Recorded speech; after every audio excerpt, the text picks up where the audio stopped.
Olá pessoal, tudo bem? Hoje eu vou gravar um vídeo super, hiper, mega divertido.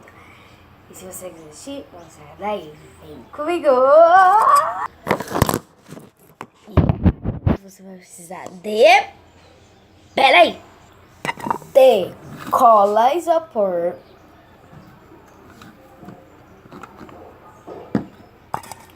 um copo de plástico,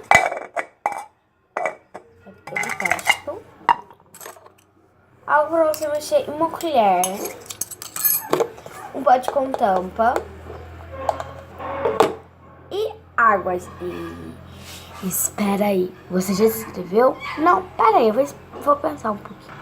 Voltei, pessoal, com minha água, minha cola, meus dois posso mexer e minha vasilha. Então vamos lá. Primeiramente, eu vou pegar esse potinho e vai pôr a sua cola, tá?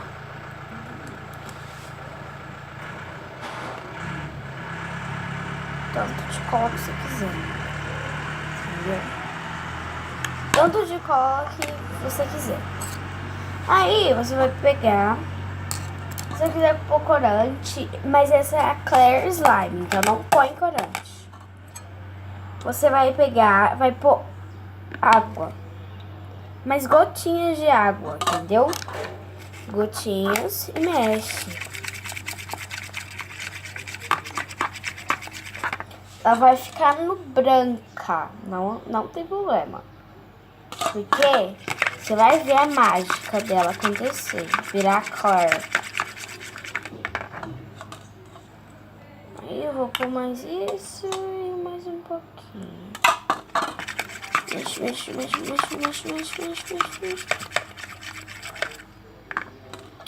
Aí eu ponho mais uma colherzinha. Se não dá certo, você vai deixar do jeito que ficou.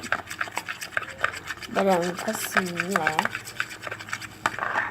Eu vou pôr mais um pouquinho de água aqui, gente. Ó, até dar o ponto. Até virar branca, ó. Ó. Vamos lá. Vai ter cheiro de álcool, gente. Não vai grudar do pote. Aí você deixa assim. Gente, ó. Tá branca. Mas aí você vai deixar, gente, um dia tampadinha aqui no potinho. Uma semana, um dia, 2 dias, 3 dias, 4 dias. Por aí. Então, pessoal, pera aí. Ó, não precisa ficar ansioso, porque só um dia. Passa rapidinho. Então, tchau!